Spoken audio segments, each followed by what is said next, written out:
सांगली महानगरपालिका होण्याआधी आणि त्यानंतरही जवळजवळ गेली 10 वर्ष सोडली तर संपूर्णपणे सत्ता ही एकतर काँग्रेसच्या घराण्याकडे होती, नसेल तर 2008 साली हे इस्लामपूरच्या एका विक्षिप्त माणसाच्या हातात देण्यात आली होती। आणि दोन्ही काळामध्ये माझं जाहीर आव्हान आहे की एक ठळक गोष्ट अशी दाखवा की जी महापालिकेच्या माध्यमातून यांनी करून दाखवली। उलट या काळामध्ये मोठ्या प्रमाणावर सांगली बर्बाद कशी होईल असा प्रयत्न झाला। जे विरोधक आज त्यांच्याकडे मुद्देच नाही आहेत आणि ज्या विरोधकांनी आज कोकेनचा आणि गुन्हेगारीचा विषय अजेंड्यावर घेण्याचा प्रयत्न करतायत, माझं त्यांना सांगणं आहे की 20 वर्षापूर्वी ज्यांनी सांगलीच्या युवकांच्या रक्तात कोकेन पेरलं तो तुमच्या खांद्याला खांदा लावून फिरत असतो। तुम्ही कोकेनवर बोलणं तुम्हाला तुमचा अधिकारच नाही आहे।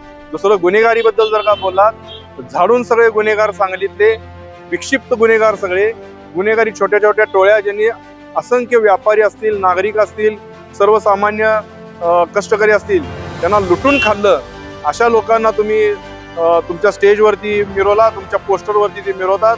तेव्हा ना गुन्हेगारी ना कोकेन हे तुम्हाला बोलायचा अधिकारच नाही आहे। बाकी विकासाच्या बाबतीत जर का म्हणलं तर सांगलीचा बंधारा कुणी पाडला, म्हणजे सांगलीचं चांगलं करण्यापेक्षा सांगलीकरांना तहानेनं व्याकुळ करण्याचं काम हे पाप कुणाचं होतं हे सर्वस्त सांगलीकर जनतेला माहिती आहे।